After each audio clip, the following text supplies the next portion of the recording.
Hello guys, আসসালামু আলাইকুম। তো আশা করি সবাই ভালো আছেন, ইনশাল্লাহ আমিও ভালো আছি। তো গেছে 2 দিন আগে গিয়েছিলাম সিলেটে, তো একটি কাজের উদ্দেশ্যে যাওয়ায়। তো কাজের ফাঁকে দিয়ে হযরত শাহজালাল মাজার শরীফে ঘুরে আসি। তো গিয়েছিলাম আমি, রহমান ভাই আর ফুসুন মামা। আমার ক্যামেরার ব্যাকগ্রাউন্ডে দেখতে পাচ্ছেন। তো আমরা তিনজনই একটি কাজের উদ্দেশ্যে যাই। কাজ শেষ করে প্রচুর সময় থাকে হাতে, তাই এজন্য হযরত শাহজালাল মাজার শরীফ, তা বাদে এই আরও 2-3টা জায়গায় আমরা হালকা ঘোরাফেরা করছি।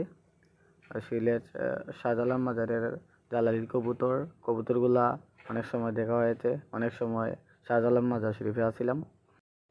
তো বাক্কার সময় ঘোরার পরে হঠাৎ করে আমার চোখের সামনে একটি জিনিস পড়লো। দেখা গেল কি, চীনা কিছু মেয়ে, চীন দেশের কিছু মেয়ে 2-3 জন আমাদের মাজার হযরত শাহজালাল মাজার শরীফ মানে ঘুরতে এসেছে।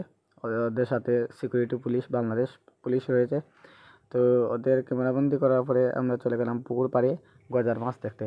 গজার মাছ অনেক সময় দেখার পরে দেখলাম আমার বিপরীত সাইডে রহমান ভাইয়া, ফুসন মামা আমার ক্যামেরা জুম করতেছে। ওদেরকে নিয়ে কিছু মজা করি জুম লেন্সের মাধ্যমে ভিডিও টাইনা।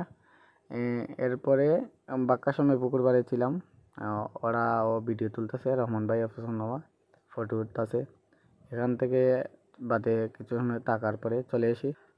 আসার পরে আমরা দেখা যায় কি, সময় খুবই সীমিত, তাই মাজার শরীফ থেকে জিয়ারত কইরা আমরা মাজার থেকে বের হয়ে যাই। খুদা হাফেজ।